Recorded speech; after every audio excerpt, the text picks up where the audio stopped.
What's up, guys? Welcome back to the channel. So I haven't done a gun video in a very long time, so I figured I'd do an old school tabletop video. I don't even think I'm going to do any shooting in this video, at least not yet. But yeah, I just wanted to show you guys this cool 1911 45 ACP that I picked up at a gun show here in Reno. Actually, it was in Sparks, which is right next to Reno. And they have a gun show in the casino, the Nugget Casino. And I was in the market for a full-size single stack 45 ACP 1911. I wanted to get a 45 so I can suppress it, because 45 is naturally subsonic, so it's super quiet, and I have a can that I can shoot 45 with, so I was looking for one. And I didn't want a fancy expensive one, I wanted a beater gun. And it's kind of hard to find a beater gun in 1911s. Usually they're all, everybody wants to sell the expensive high-end stuff. So long story short, I found this table that was selling guns, and I saw this and I was like, what is that? First off, I was like, that's freaking awesome. It looks all beat up, dinged up, worn down. It looks like a battlefield pickup, and I was like, that's exactly what I'm looking for. So I was like, I'm interested in this gun, man. How much you want for that? He pulled up the tag and it said $400. I was like, what? $400 for a full-size single stack 45 ACP with a pick rail for lights? I was like, sold. He goes, oh, it's pretty beat up. I'm like, that's exactly what I'm looking for, something that I can just literally drop on the rocks and not care. And I think it looks freaking cool, man. Look at that. The rail's all worn down, the slide's been sanded and re-blued, and it's a shitty blue job at that. The serrations are all worn down. Look at it, every corner of this thing is worn down. There's no bluing on the corners, on the edges. The slide stop or slide release is worn down.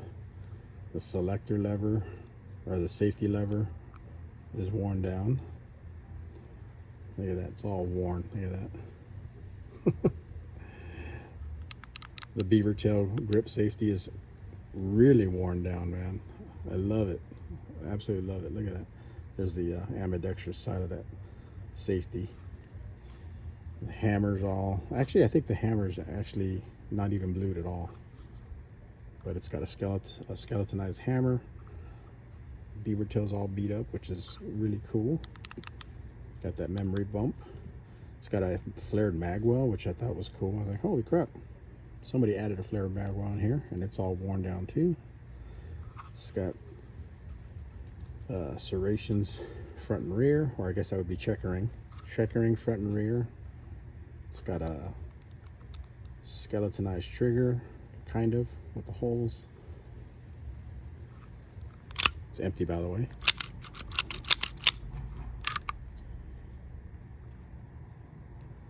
That is so cool.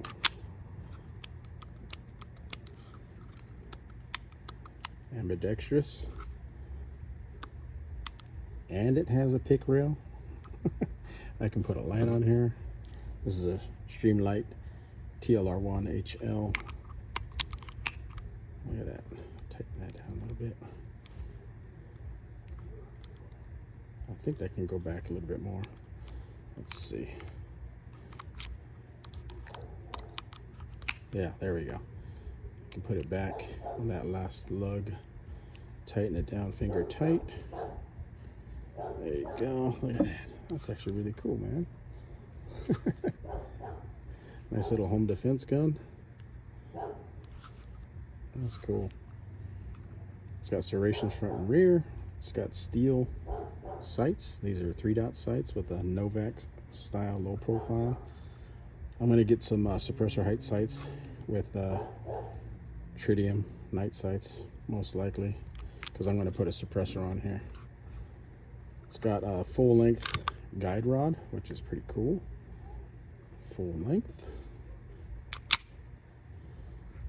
Doesn't have any undercuts right here, which is fine. I guess it's considered flared and lowered ejection port.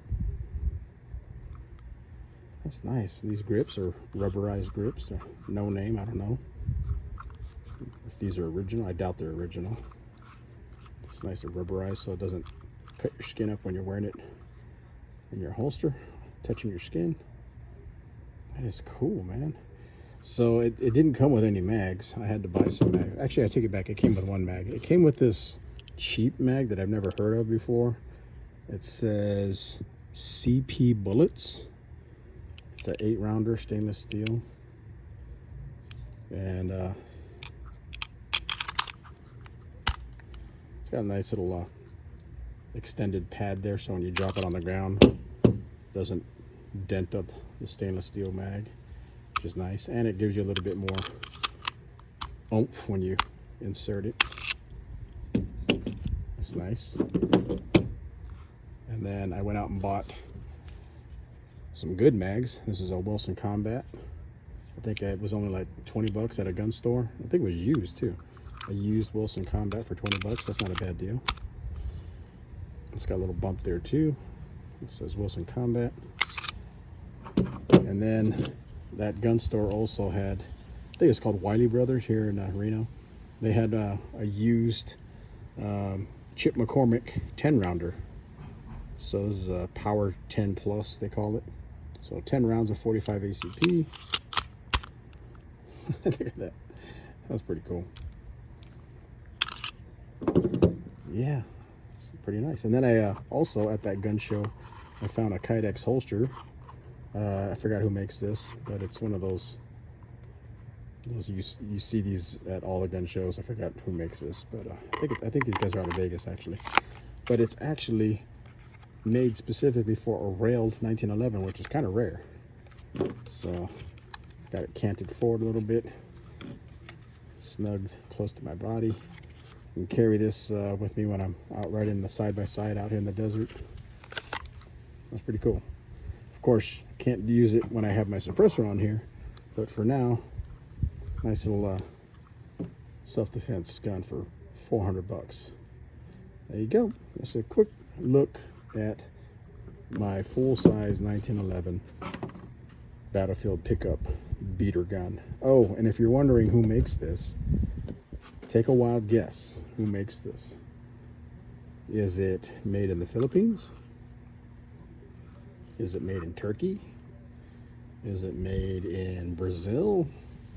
Is it made in the US? Can you guess? Leave a comment below. Let me know if you know who makes this. Thanks, guys. Later.